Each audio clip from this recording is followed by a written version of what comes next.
हाँ तो भैया, गुड इवनिंग सभी को। बहुत बहुत स्वागत है आपका सारांश आईसीएस के सी प्लेटफॉर्म पर।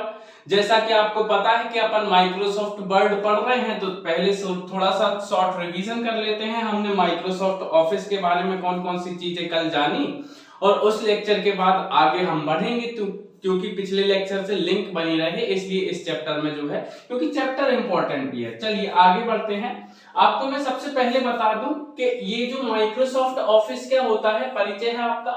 ये एक एप्लीकेशन सॉफ्टवेयर होता है। कैसा सॉफ्टवेयर होता है? एक एप्लीकेशन सॉफ्टवेयर होता है। कहां यूज होता है? तो कार्यालयों में यूज होता है। किसके लिए? ऑफिस वर्क के लिए यूज होता है। बहुत सारे इसके वर्जन आए थे। इन वर्जन में से सबसे लेटेस्ट जो वर्जन है वो 2019 का वर्जन है, और वर्तमान में जो सबसे ज्यादा पावरफुल वर्जन माना जाता है वो माना जाता है 2007 का। आप किसी भी सरकारी कार्यालय में अगर जाते हो तो वहां पे 2007 का ही वर्जन आपको मिलता है। ये आपकी 3 बेसिक जानकारी थी। फिर इसके बाद मैंने बताया था कि माइक्रोसॉफ्ट ऑफिस जो सॉफ्टवेयर होता है एक बंडल पैकेज के रूप में आता है, जिसमें बहुत सारे प्रोग्राम होते हैं। मेनली प्रोग्राम यहाँ पे मैंने लिख दिया है, जैसे माइक्रोसॉफ्ट एक्सेल हो गया, माइक्रोसॉफ्ट पावर पॉइंट हो गया, माइक्रोसॉफ्ट एक्सेस हो गया, माइक्रोसॉफ्ट वर्ड हो गया, और माइक्रोसॉफ्ट आउटलुक हो गया। जो एक्सेल होता है वो स्प्रेडशीट तैयार करने के लिए डिजाइन किया जाता है, ताकि हम क्या कर सकें, स्प्रेडशीट डिजाइन कर सके। और स्प्रेडशीट में क्या होता है, एक वैल्यू और दूसरी वैल्यू पुट करते हैं, और यहाँ पे एक फॉर्मूला रख देते हैं, तो गणितीय गणना जो है वहां पर हो जाती है। ये इंपॉर्टेंट चैप्टर है, इसको अपन अगली बार पढ़ेंगे, मतलब अगले चैप्टर में इसी को पढ़ने वाले हैं। अगले चैप्टर में इसी को पढ़ने वाले हैं अपन। और ये माइक्रोसॉफ्ट पावर पॉइंट है, इससे क्या किया जाता है, तो इससे पीपीटी तैयार की जाती है। पीपीटी मतलब क्या होता है? स्लाइड्स तैयार की जाती हैं। मान लो मुझे आपको पढ़ाना है और इस बोर्ड के माध्यम से पढ़ाना है, तो पढ़ाने के लिए मुझे स्लाइड्स चाहिए, और स्लाइड्स बनाने का काम किस पर किया जाता है? माइक्रोसॉफ्ट पावर पॉइंट पर किया जाता है। ठीक है। अच्छा, माइक्रोसॉफ्ट एक्सेस से क्या किया जाता है, तो इससे टेबल संबंधी जितनी भी जानकारी होती है, जैसे मान लो टेबुलेशन डाटाबेस सॉफ्टवेयर है माइक्रोसॉफ्ट एक्सेस। इसमें क्या होता है कि मान लो टेबल के फॉर्म में आपको किसी भी स्कूल के बच्चों का या फिर ऑफिस के एम्प्लॉयर्स का, इन सब का डाटा कलेक्ट करके और इसको एक टेबल के रूप में आपको जमाना है, तो वो माइक्रोसॉफ्ट एक्सेस के माध्यम से करते हैं। अच्छा, माइक्रोसॉफ्ट वर्ड क्या होता है, तो ये डॉक्यूमेंट प्रिपेयर करने के लिए होता है। मान लो आपको कोई टेक्स्ट डॉक्यूमेंट बनाना है, या कोई किताब बनानी है जो किताब के रूप में हो, जैसे अखबार हो, ये सारी चीजें क्या होती हैं, माइक्रोसॉफ्ट वर्ड के माध्यम से जो है बनती हैं। माइक्रोसॉफ्ट वर्ड में ही इनको एडिट किया जाता है, इनका फॉर्मेट किया जाता है, और इनको जो है प्रिंट निकालने के लिए जो है डॉक्यूमेंट फॉर्मेट में सेव भी किया जाता है। अच्छा, आउटलुक क्या होता है, इसके बारे में आपको ज्यादा जानकारी नहीं रखनी है। आपको मेन वाले मैंने बता दिए, जो जहां से प्रश्न पूछे जाते हैं। ये आपको मैंने फोटो दिखाया था कि भैया ऑफिस में ये सारे सॉफ्टवेयर आपको मिलते हैं। एक वर्ड मिलता है, एक्सेल मिलता है, पावर पॉइंट मिलता है, आउटलुक मिलता है, वन नोट मिलता है, पब्लिशर मिलता है, और एक्सेस भी आपको मिलता है। ठीक है। उसके बाद मैंने आपको बताया था कि ये सारे प्रोग्राम जो है वो अलग अलग काम करते हैं। जैसे माइक्रोसॉफ्ट एक्सेल क्या काम करता है? स्प्रेडशीट तैयार करता है। पावर पॉइंट क्या काम करता है? स्लाइड्स तैयार करता है। माइक्रोसॉफ्ट वर्ड क्या करता है, तो वो क्या करता है? डॉक्यूमेंट निर्माण के लिए काम में आता है। वहीं एक्सेस क्या करता है, तो इसके एक्सेस जो है वो डाटाबेस टेबल बनाने के लिए काम में आता है। तो इस प्रकार से सबके अलग अलग काम है, लेकिन मूल संरचना में क्या होते हैं, ये सारे के सारे प्रोग्राम एक समान होते हैं। तो एक एक करके सबको मैं बता देता हूं। फिर उसके बाद माइक्रोसॉफ्ट वर्ड को तो आपको पढ़ना ही है, ये तो आपका बेसिक है, यही चैप्टर है आपका। तो देखो, सबसे पहले मैंने माइक्रोसॉफ्ट एक्सेल बताया था, उसमें बताया था कि स्प्रेडशीट प्रोग्राम है भैया ये। और ये क्या होता है, इसमें फॉर्मूला का निर्माण कर सकते हैं, उस फॉर्मूला की एडिटिंग कर सकते हैं, और तुरंत परिणाम प्राप्त भी कर सकते हैं। फोटो में आप देखोगे तो अच्छे से समझ में आएगा। जैसे यहाँ पे मैंने x की वैल्यू रख दी, यहाँ पे y की वैल्यू रख दी, और यहाँ पे फॉर्मूला रख दिया। तो x और y की वैल्यू जो है वो मैंने रख दी, लेकिन ये जो फॉर्मूला है उसके माध्यम से अपने आप गणनाएं संभव हो गई, और ये जो सम है वो निकल के आ गए। ये चीज किसमें संभव होती है, तो ये चीज होती है माइक्रोसॉफ्ट एक्सेल में संभव। अच्छा, एक्सेल में दूसरे प्रोग्रामों के डाटा और चित्रों को जोड़ा जा सकता है क्या? हाँ भैया, बिल्कुल जोड़ा जा सकता है। एक्सेल में ही नहीं बल्कि जितने भी प्रोग्राम जो आपको मिलते हैं, जैसे कि वर्ड हो, एक्सेल हो, पावर पॉइंट हो, आउटलुक हो, इसमें एक दूसरे से बने हुए प्रोग्राम एक दूसरे में जोड़े भी जा सकते हैं, कोई भी चीज जोड़ी जा सकती है। ठीक है, अच्छा, यह प्रोग्राम गणितीय गणनाएं कर सकता है क्या? हाँ बिल्कुल कर सकता है। अभी एक्स वाई की वैल्यू पुट करके बताया था मैंने आपको। फिर अंकीय डाटाओं का उपयोग तो माना जाता है, तो हाँ बिल्कुल माना जाता है। क्यों माना जाता है? क्योंकि इसमें अंक गणितीय गणनाएं कर सकते हैं। ठीक है, तो माइक्रोसॉफ्ट एक्सेल हो गया। फिर उसके बाद आपका अगला जो है वो है माइक्रोसॉफ्ट पावर पॉइंट। ये क्या होता है? स्लाइडों के माध्यम से सूचना के प्रस्तुतिकरण का एक सतत माध्यम है। जैसे मैं आपको स्लाइड्स बना रहा हूं और स्लाइड्स पे क्या कर रहा हूं, आपको प्रेजेंटेशन दे रहा हूं एक तरीके की, तो ये क्या है? एक सशक्त माध्यम है। किसका सशक्त माध्यम है? प्रेजेंटेशन का, यानी कि प्रस्तुतिकरण का सशक्त माध्यम है स्लाइड्स के माध्यम से, और स्लाइड्स बनाई जाती हैं। अब माइक्रोसॉफ्ट एक्सेस क्या होता है? तो ये माइक्रोसॉफ्ट ऑफिस का एक डाटाबेस प्रोग्राम है। जो आपको माइक्रोसॉफ्ट ऑफिस का पूरा पैकेज मिला है, उस पैकेज में जो माइक्रोसॉफ्ट एक्सेस है वो एक डाटाबेस प्रोग्राम है, जिसमें सारणी के रूप में जो है, टेबल्स के रूप में डाटा को संग्रहित और व्यवस्थित किया जाता है। अच्छा, इसमें रिपोर्ट चार्ट तैयार किए जाते हैं क्या? हाँ बिल्कुल किए जाते हैं। देखो आपको मैं बताता हूं भैया, ये है, जैसे बहुत सारे स्टूडेंट हैं, उनका डाटा हमने कलेक्ट किया, फिर टेबल के रूप में जो है उसको जमा दिया। यही प्रोसेस क्या किसमें होती है? तो ये होती है एक्सेस में। ठीक है, तो एक्सेस समझ में आया। फिर उसके बाद देखो, ये है पावर पॉइंट। इसमें क्या होती है? ये स्लाइड्स बनाई जाती है और स्लाइड्स के माध्यम से जो है आपको प्रेजेंटेशन करने में मदद मिलती है। ये अपन ने देख लिया था। फिर उसके बाद मैंने आपको बताया था माइक्रोसॉफ्ट वर्ड, जो आपका मेन चैप्टर है, इसको आपको पढ़ना है, मेन चैप्टर को। ठीक है, तो मेन चैप्टर आपको पढ़ना है। ये एक लोकप्रिय वर्ड प्रोसेसिंग सॉफ्टवेयर है। कैसा? Application software. तो भैया एप्लीकेशन सॉफ्टवेयर जो है वर्ड प्रोसेसिंग का लोकप्रिय कौन सा है? माइक्रोसॉफ्ट वर्ड है। इसको वर्ड प्रोसेसर भी बोलते हैं। ठीक है, अच्छा, जिसके द्वारा एक क्या किया जाता है? लिखित टेक्स्ट को डॉक्यूमेंट तैयार किए जाते हैं। लिखित टेक्स्ट डॉक्यूमेंट कैसे होते हैं? जैसे कि ये जो पावर पॉइंट प्रेजेंटेशन है उसमें मैंने टाइप किया है ये सब, तो ये जो है प्रेजेंटेशन स्लाइड्स के रूप में है। लेकिन मैं एक A4 साइज के पेज में, या फिर लेटर पेज में, या फिर किसी अदर साइज के पेज में जो मुझे जरूरी समझूं, उसमें अगर मैं सारी चीजें टाइप करूं और उसके बाद उसको डिजाइन करूं और फॉर्मेट करूं, तो वो जो डॉक्यूमेंट तैयार होगा वो कहलाता है लिखित टेक्स्ट डॉक्यूमेंट। और इसे तैयार करने के लिए सबसे अच्छा माध्यम क्या है?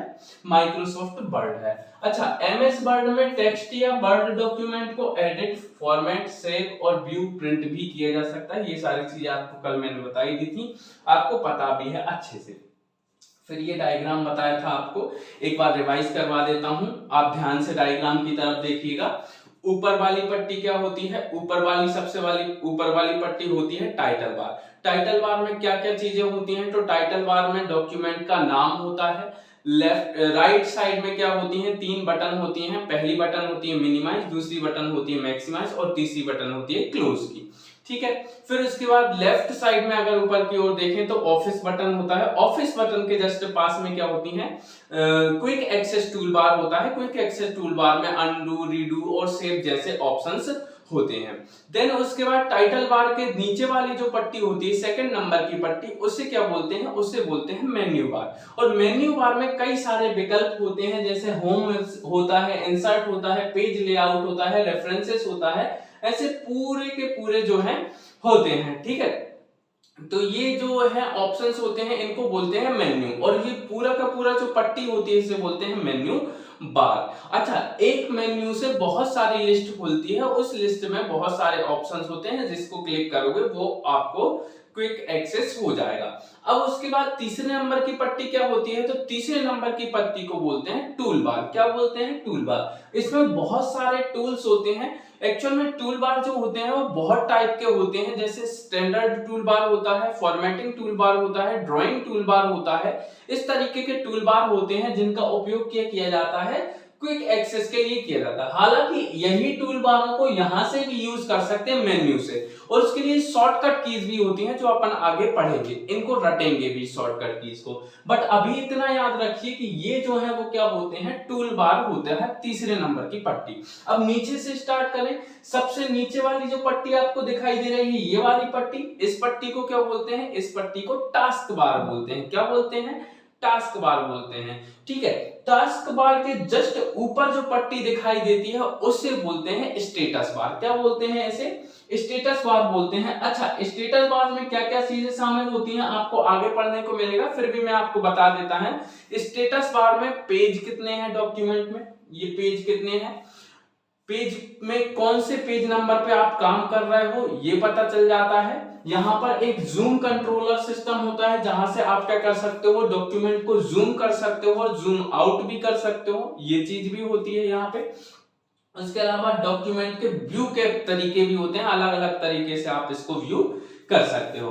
अच्छा, इसके अलावा दो चीजें और होती हैं, एक होती है रूलर, जो आप आगे पढ़ोगे रूलर अच्छे से, एक एक चीज बताऊंगा मैं आपको, एक एक चीज बताऊंगा, ठीक है, याद रखना। फिर उसके बाद आपका एक क्या होता है, ये भी होता है जिसको बोलते हैं स्क्रॉल बार। स्क्रॉल बार दो होते हैं, एक होता है हॉरिजॉन्टल स्क्रॉल बार और सॉरी एक होता है वर्टिकल स्क्रॉल बार और एक होता है हॉरिजॉन्टल स्क्रॉल बार। जब आपका पेज बहुत बड़ा होता है तो उसको पूरा देखने के लिए आपको स्क्रीन पर तो आएगा नहीं, तो इसलिए ऊपर नीचे करना पड़ता है या आगे पीछे करना पड़ता है, इसलिए क्या होते हैं, ये दोनों होते हैं। अच्छा, इन दोनों में जैसे मान लो ये एक क्या है, ये एक आपका स्क्रॉल बार है। इस स्क्रॉल बार में एक बॉक्स बना होता है, इस बॉक्स को बोलते हैं एलिवेटर। ये बात आप याद रखिएगा, इसे बोलते हैं एलिवेटर। ठीक है, तो ये एलिवेटर को पकड़ के आप माउस से ऊपर नीचे भी कर सकते हो। ठीक है, ये चीज आपको पता चली है। अब देख लेते हैं इनके बारे में, खोलना सीख लेते हैं। सबसे पहले तो खोलना तो आपको आता ही है, दो तरीके से खोल सकते हैं। या तो आप इसके लिए डेस्कटॉप पर शॉर्टकट बना लो, जो डेस्कटॉप यानी कि जब आप कंप्यूटर चालू करते हो तो सबसे पहले जो स्क्रीन आपको दिखाई देती है उससे बोलते हैं डेस्कटॉप। या तो आप डेस्कटॉप पर शॉर्टकट बना लो इसका, किसका, माइक्रोसॉफ्ट वर्ड का। या फिर क्या करो, स्टार्ट बटन पे जाओ, स्टार्ट बटन पे जाने के बाद ऑल प्रोग्राम्स पे जाओ, स्टार्ट बटन पे जाने के बाद ऑल प्रोग्राम्स पे जाओ, फिर उसके बाद माइक्रोसॉफ्ट ऑफिस, फिर उसके बाद माइक्रोसॉफ्ट ऑफिस वर्ड खोल लो। ठीक है, ये अलग तरीके से ये शॉर्टकट बनाने का तरीका है। ठीक है, फिर उसके बाद यहाँ पे ऐसे खोलते हैं 2019 वाले में। फिर उसके बाद मैंने कुछ मुख्य भाग बताए थे जिसमें टाइटल बार आपको बता दिया था, मेन्यू बार आपको बता दिया था। अब हम पढ़ने वाले हैं टूल बार। यहां से स्टार्ट करते हैं हमारा लेक्चर टूल बार से।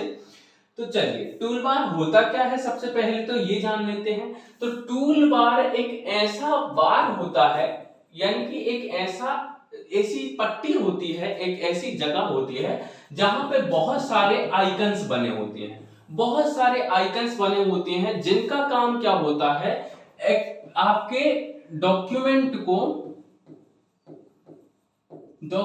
को फॉर्मेट करना, डिजाइन करना और अलग अलग तरीके से जो है इसमें इनपुट इंसर्ट करना चीजों को।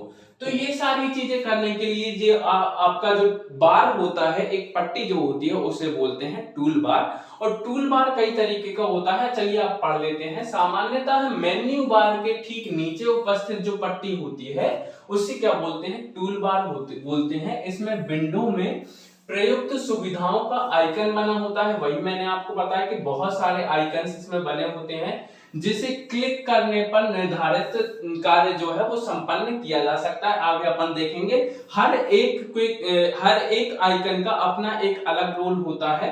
जैसे मान लो यहाँ पे एक बी बना हुआ है, तो ये जो बी बना होता है इसका मतलब होता है बोल्ड करना।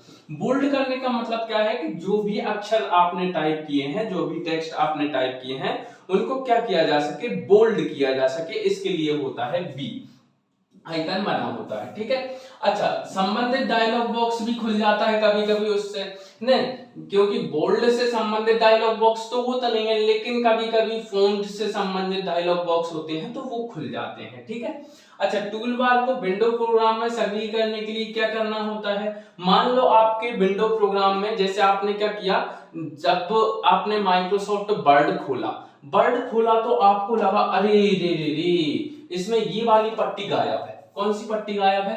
टूल बार वाली पट्टी गायब है। अब आप घबरा गए कि मेरे में तो टूल बार है ही नहीं, मेरे दोस्त के लैपटॉप में जो है, चिंटू के लैपटॉप में जो है उसमें तो टूल बार है। तो आप घबराओ ना, इसलिए क्या मैं एक बात और बता रहा हूं। वो बात क्या है कि आप विंडो प्रोग्राम में यानी कि आपके माइक्रोसॉफ्ट वर्ड में जब खोलो तो वहां पे एक व्यू मेन्यू दिखाई देता है। क्या दिखाई देता है? ये दिखाई देता है। कहां गया? ये रहा, ये व्यू मेन्यू है। इस पे आप क्लिक करोगे व्यू मेन्यू पे, और व्यू मेन्यू पे जैसे ही क्लिक करोगे तो यहाँ पे ऑप्शंस आ जाएगा। क्या का ऑप्शन आ जाएगा? टूल बार का ऑप्शन आ जाएगा। यहां से आप टूल बार को सक्रिय कर सकते हो। देखो आपको बताता हूं फोटो में, देखो कहां गया? ये है आपका व्यू मेन्यू। इस व्यू मेन्यू पे गए और व्यू मेन्यू पे जाओगे तो यहाँ पे टूल बार वाला ऑप्शन आया। इसको खोलोगे तो देखो यहाँ पे बहुत सारे ऑप्शंस वाले टूल बार आ जाएंगे। ये तो टूल बार को खोला, यहाँ पे स्टैंडर्ड टूल बार है, फॉर्मेटिंग टूल बार है, ऑटो टेक्स्ट है, कंट्रोल टूल बॉक्स है, डाटाबेस है, ड्राइंग टूल बार है, ईमेल टूल बार है। ये बहुत सारे टूल बार हैं। अगर आप इन पूरे को सक्रिय कर दो ना तो आपकी विंडो भर जाएगी, मतलब पूरे पे tool tool tool tool tool tool tool tool दिखाई देंगे। तो इतने टूल सक्रिय नहीं करना है, मेनली आप 3 टूल बार सक्रिय रखिए। एक स्टैंडर्ड टूल बार सक्रिय रखिए, एक फॉर्मेटिंग टूल बार सक्रिय रखिए, एक ड्राइंग टूल बार सक्रिय रखिए। ये 3 बहुत ज्यादा यूज होने वाले टूल बार हैं। बाकी बहुत सारे टूल बार हैं, आपको पता ही है। चलिए यहाँ पे आपको ये लाइन समझ में आ गई कि टूल बार को विंडो प्रोग्राम में सक्रिय करने के लिए कौन सा मेन्यू होता है। आ गई? टूल बार को सक्रिय करने के लिए कौन से मेन्यू में जाना पड़ेगा? याद करो, व्यू मेन्यू में जाना पड़ेगा। चलिए अब ड्रॉप डाउन मेन्यू जो खुलेगा उसमें टूल बार चुनते हो, जो टूल बार चुनोगे उसी की सूची प्रदर्शित होने लगेगी। देखो ये टाइटल बार रहा, ये मेन्यू बार रहा। पहली पट्टी टाइटल बार की, दूसरी पट्टी मेन्यू बार की और तीसरी पट्टी स्टैंडर्ड टूल बार की। चौथी पट्टी जो है वो फॉर्मेटिंग टूल बार की है। उसके अलावा और भी जोन सा खोलते जाएंगे। जैसे मान लो मैंने ड्राइंग टूल बार सक्रिय कर दिया तो ड्राइंग टूल बार की पट्टी दिखाई देने लगेगी। अगर मैंने और कोई सा प्रोग्राम सक्रिय कर दिया, मतलब और कोई सा टूल बार सक्रिय कर दिया, तो उसकी पट्टी दिखाई देने लगी। तो सीधी सी बात है, यहाँ पे पट्टी दिखाई देने का मतलब क्या है कि अलग अलग टूल बार हैं। मेन्यू बार के जस्ट नीचे वाले जो होते हैं वो टूल बार होते हैं। फिर उसके बाद देखो ये जो है, ये खड़ी चीज आपको दिखाई दे रही है, ये डंडी टाइप की, इसको बोलते हैं कर्सर। इसको आप याद रखिएगा, इसे बोलते हैं कर्सर। ठीक है, ये तो रूलर है, आपको मैंने बता ही दिया था, इसे रूलर बोलते हैं। ये पूरा का पूरा वर्किंग एरिया होता है। ये जो पेज होता है यहाँ पे आप वर्क करते हो। ठीक है, स्टेटस बार आपको मैंने बताया था, सबसे नीचे वाली पट्टी क्या होती है? टास्क बार होती है। उसके जस्ट ऊपर वाली पट्टी क्या होती है? स्टेटस बार होती है। और स्टेटस बार में कई सारी चीजें होती हैं, जैसे जूम कंट्रोल होता है, जूम कंट्रोल होता है, ठीक है, डॉक्यूमेंट व्यू होता है, डॉक्यूमेंट व्यू होता है, पेज संख्या होती है, पेज नंबर्स होते हैं। ठीक है, ये सारी चीजें मेन इस पे होती हैं। फिर इसके अलावा आपको स्क्रॉल बार बताए थे, ये सारी चीजें बताई थी। ये आपको आगे भी और अच्छे से देखने को मिलेगा डिटेल में। तो चलो एमएस वर्ड में उपस्थित प्रमुख टूल बार कौन कौन से होते हैं उनको देख लेते हैं। तो पहला होता है स्टैंडर्ड टूल बार, दूसरा होता है फॉर्मेटिंग टूल बार, तीसरा होता है टेबल एंड बॉर्डर, चौथा होता है ड्राइंग डाटाबेस यानी कि ड्राइंग टूल बार, और पांचवा होता है फॉर्म्स, छठवां होता है ऑटो टेक्स्ट और सातवां होता है पिक्चर। ऐसे बहुत सारे टूल बार जो होते हैं, लेकिन आपको मेनली 3 में बढ़ाऊंगा। कौन कौन से? Standard tool bar, formatting tool bar और ड्राइंग टूल बार, क्योंकि इन्हीं का ज्यादा यूज होता है और यहीं से पेपर में क्वेश्चन पूछे जाते हैं। अब ज्यादा ज्ञानी बनने से तो कोई फायदा नहीं है। तो सबसे पहले देख लेते हैं स्टैंडर्ड टूल बार। ये क्या होता है भैया? तो ये जो है इसमें फाइल और टेक्स्ट संबंधी कार्यों के लिए आइकन बने होते हैं। ठीक है, जिनसे वांछित कार्य किया जा सकता है या फिर उससे संबंधित डायलॉग बॉक्स खोला जा सकता है। कैसे? तो सबसे पहले मैं आपको स्टैंडर्ड टूल बार दिखा देता हूं। देखो यहाँ पे ये जो आपको पट्टी दिखाई दे रही है, ये जो पट्टी आपको दिखाई दे रही है इस पट्टी को बोलते हैं स्टैंडर्ड टूल बार। यहाँ पे लिखा भी हुआ है स्टैंडर्ड टूल बार, ठीक है। आप पीडीएफ को निकलवा लीजिएगा तो आपको पूरा अच्छे से देखने को मिलेगा फोटो इसमें। ये स्टैंडर्ड टूल बार है। अब भैया ये जो स्टैंडर्ड टूल बार है इसको आप जब देखोगे तो इसमें बहुत सारे आइकन बने हुए हैं जो फाइल से संबंधित है और टेक्स्ट से भी संबंधित है।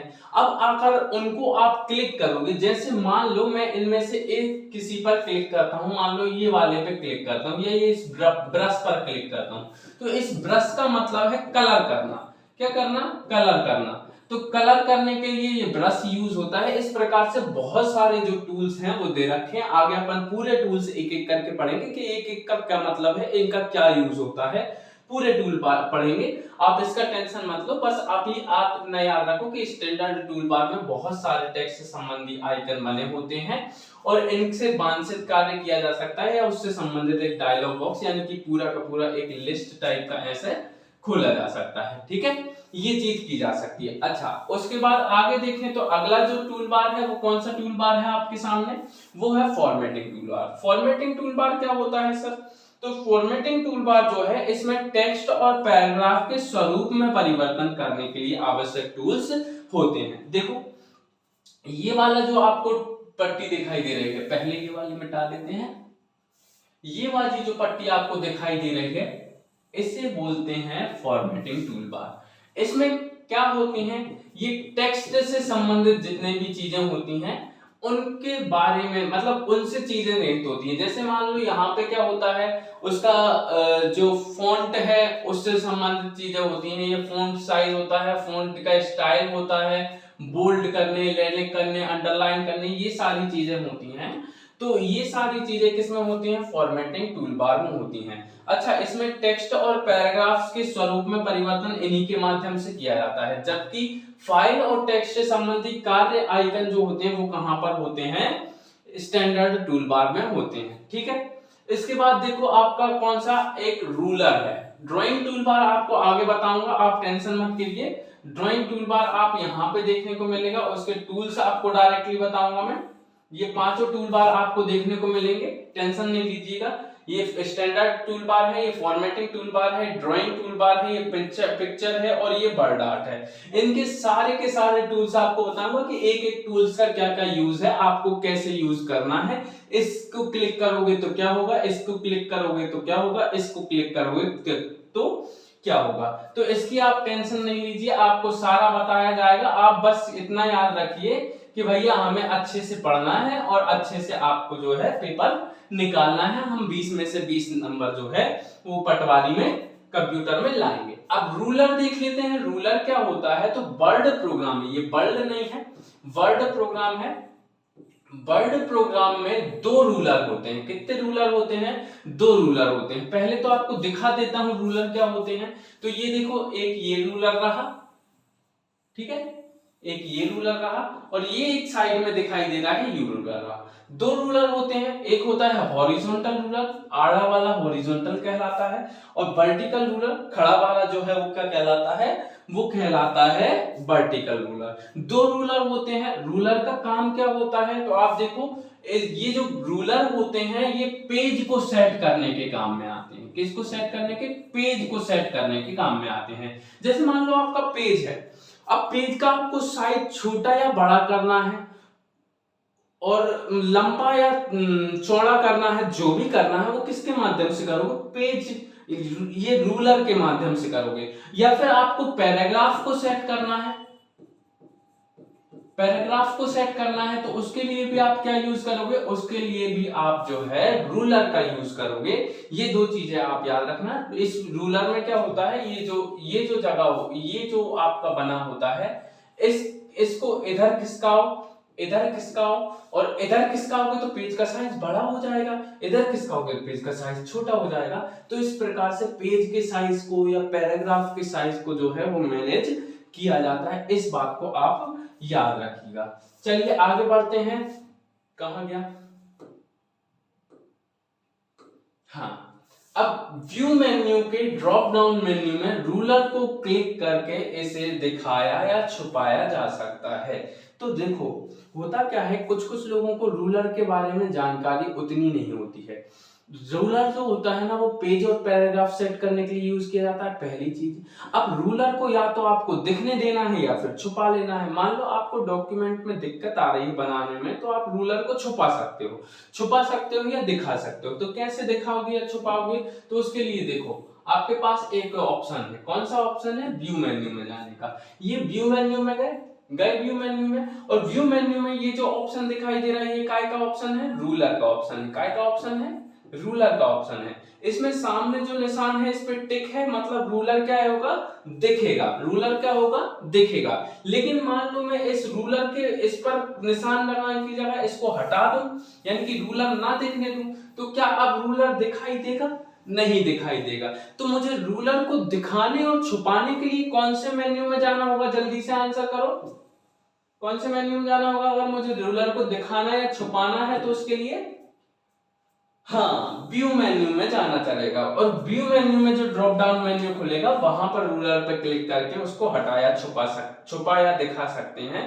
रूलर पर स्थित मार्कर जो होता है, मार्कर को आगे पीछे टैप करके मार्जिन कर सकते हैं, और पैराग्राफ को इंडेंट वगैरह कर सकते हैं। देखो पैराग्राफ को इंडेंट करना क्या होता है ये बता देता हूं आपको, तो आपको ये रूलर के बारे में थोड़ी और जानकारी मिल जाएगी। जैसे मान लो आपका ये पूरा का पूरा पेज है, कैसा पेज है? A4 साइज पेज है। यहाँ पे मैंने क्या किया, यहाँ से लिखना स्टार्ट किया। ये मैं आपकी लाइंस लिख रहा हूँ, ठीक है। ये मैंने लिखना स्टार्ट किया और मैं लिखता जा रहा हूं। अब ये पूरा का पूरा एक फर्रा बन गया। ये फर्रा बन गया तो इसका कोई मतलब नहीं है, क्योंकि पैराग्राफ के रूप में सेट नहीं है अच्छे से, इसमें कोई भी चीज जमी हुई नहीं है। तो मैं क्या करूं, इस फर्रे को हटाकर इस फर्रे के स्थान पर इसको पैराग्राफ में चेंज कर दूं।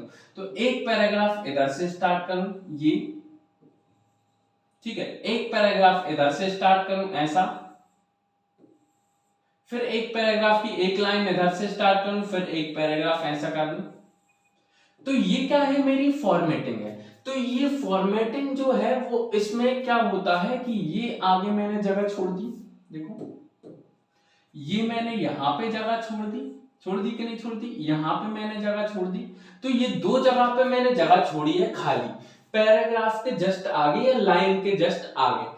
ये जो जगह है इसे बोलते हैं पैराग्राफ को या लाइन को इंडेंट करना। क्या बोलते हैं? इंडेंट करना। ये जो पैराग्राफ और लाइन को इंडेंट करने की बात होती है, तो ये दो तरीके से की जा सकती है। या तो आप इसके लिए क्या करो, टैब बटन का यूज करो, टैब बटन का, उसके जरिए कर सकते हो, या आप रूलर का यूज करो, क्योंकि रूलर में एक होता है टैब। ये जो टैब है इसको इधर करोगे तो पैराग्राफ यहाँ पे आ जाएगा, इंडेंट हो जाएगा। इधर करोगे, इस साइड करोगे तो पैराग्राफ आपका यहाँ पे इंडेंट हो जाएगा। इस तरीके से आपका जो है पैराग्राफ इंडेंट होता है। ये आपको रूलर के जरिए समझ में आ गया होगा। मैं उम्मीद करता हूँ कि यहाँ तक चीजें क्लियर हुई होंगी। अगर क्लियर नहीं हुई होंगी तो आप ग्रुप में मैसेज कर सकते हो, बाकी कोई दिक्कत नहीं है। टेक्स्ट क्षेत्र क्या होता है? अगला जो आपका टॉपिक है भैया, टेक्स्ट क्षेत्र होता क्या है? तो आप देखिए यहाँ पे जो आपको दिखाई दे रहा है, ये जो एरिया है जिसपे आप टाइपिंग करोगे, जिसपे आप पेज को सेट करोगे, टेक्स्ट को सेट करोगे, तो ये कहलाता है डॉक्यूमेंट एरिया या फिर टेक्स्ट एरिया। क्या कहते हैं इसको? डॉक्यूमेंट एरिया कहते हैं या फिर टेक्स्ट एरिया भी कहते हैं। तो ये आपको याद रहना चाहिए भैया कि टेक्स्ट एरिया कहाँ होता है, जो पेज होता है उसमें आपको होता है। ये वर्ड प्रोग्राम का मुख्य कार्य क्षेत्र होता है। तो क्वेश्चन क्या पूछा जाएगा आपसे कि वर्ड प्रोग्राम का मुख्य कार्य क्षेत्र कहाँ होता है? मुख्य कार्य क्षेत्र कौन सा होता है? तो वो होता है टेक्स्ट क्षेत्र, ठीक है। तो मुख्य कार्य क्षेत्र वर्ड प्रोग्राम का आप कोई भी टूल बार मत लगा लीजिएगा, उसका आंसर क्या होगा? टेक्स्ट क्षेत्र होगा। जहां टेक्स्ट को टाइप किया जाता है, कॉपी की गए ऑब्जेक्ट डाले जाते हैं, उनकी एडिटिंग की जाती है और फॉर्मेटिंग भी की जा सकती है। ये सारी चीजें आपको पहले से ही पता है कि ये चीज की जा सकती है। चलिए आगे बढ़ते हैं। अब है माउस पॉइंटर। माउस पॉइंटर क्या होता है सर? तो देखो आपको जो स्क्रीन पर दिखाई देता है ऐसा, ये माउस का जो आपको दिखाई देता है, जिसको आप माउस के जरिए हिलाते हो इधर उधर, इसको बोलते हैं माउस पॉइंटर। क्या बोलते हैं? माउस पॉइंटर बोलते हैं। अब ये जो माउस पॉइंटर है इसका अलग अलग जगह पर अलग अलग शेप हो जाता है। कहां पर? वर्ड में, ठीक है। माइक्रोसॉफ्ट वर्ड में, एमएस वर्ड में जब आप इसका यूज करते हो माउस पॉइंटर का, तो अलग अलग तरीके में जब यूज करते हो तो अलग अलग इसका जो है साइज हो जाता है, उसके हिसाब से इसको अलग अलग नाम दे देते हैं। तो आपको देखना पड़ेगा कि क्या क्या नाम देते हैं। क्या होता है, कभी कभी पटवारी के जो पेपर होता है उसमें क्या करते हैं, ऐसा फोटो दे देते हैं आपको कि ये जो है ये किसके लिए, इसका नाम क्या है, इसको क्या बोलेंगे, तो इसको कर्सर बोलते हैं। क्या बोलते हैं? इसको कर्सर बोलते हैं। तो इस प्रकार से आप पढ़ लो कि भैया जो माउस पॉइंटर होता है, तो वर्ड विंडो में, वर्ड विंडो लिखाइए, वर्ड नहीं है, टाइपिंग मिस्टेक है, वर्ड विंडो में एक स्थान से दूसरे स्थान पर जाने पर जो है माउस का पॉइंटर का रूप अलग अलग होता है। यही चीज मैंने बोली कि रूप बदलता रहता है। फोटो में आप देखोगे, देखो समझ में आएगा। ये आपका नॉर्मल सेलेक्ट बात होता है, तो पॉइंटर के शेप जो है वो बदलते रहते हैं। पूरे शेप मैंने आपको बता दिए एक साथ जो नॉर्मली यूज होते हैं। तो वर्ड विंडो में क्या होता है, बहुत सारे स्थानों पर, अलग अलग स्थानों पर जाते हैं तो माउस का पॉइंटर जो है वो रूप बदलता है। और टेक्स्ट में माउस पॉइंटर एक पतली रेखा के रूप में खड़े रेखा के आकार में होता है, ऐसे फोटो में होता है।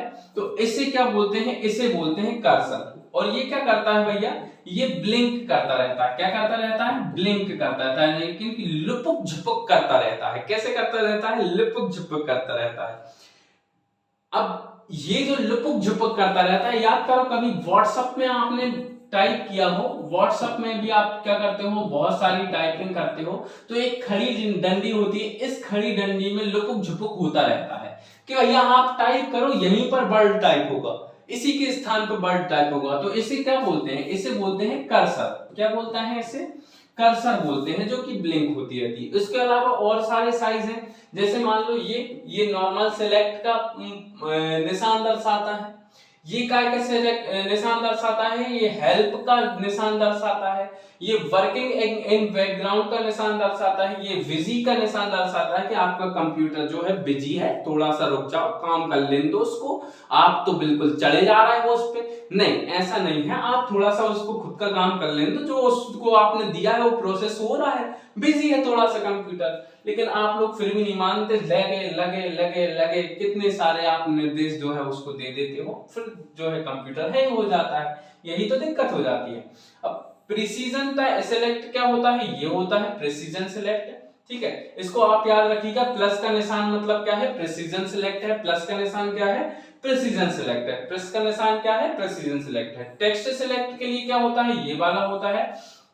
जैसे मैंने टेक्स्ट को सिलेक्ट करते हैं ना, तो ऐसे यहाँ पे क्लिक करते हैं और फिर उसके बाद ऐसे स्लाइड करते हैं। ये तो यहाँ पे हो नहीं रहा है, लेकिन मैं आपको बताऊं कि टेक्स्ट सिलेक्ट करने के लिए ये वाला डायग्राम जो है आपको दिखाई देता है, माउस पॉइंटर इस रूप में दिखाई देता है। जब आप कुछ लिख रहे होते हो तो हैंड राइटिंग के रूप में ये दिखाई देती है, पेंसिल टाइप की।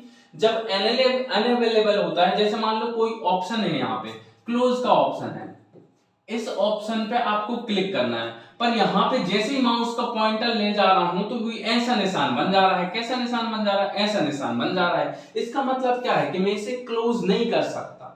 क्यों नहीं कर सकता? क्योंकि क्लोज का ऑप्शन जो है वो अनअवेलेबल है, ये किसी कारण से अनअवेलेबल है, तो इसको मैं क्लोज नहीं कर सकता। ये चीज होती है अनअवेलेबल।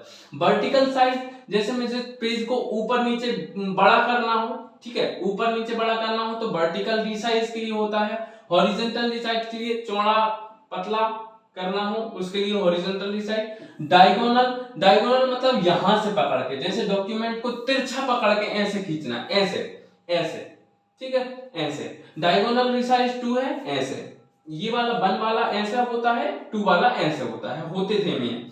मूव करने के लिए ये वाला रहेगा, ठीक है। अल्टरनेट सिलेक्ट करने के लिए ये वाला रहेगा, और लिंक सिलेक्ट करने के लिए ये वाला होता है। जब भी आप कोई वेबसाइट खोलते हो गूगल पे कंप्यूटर में, तो जब आपका माउस,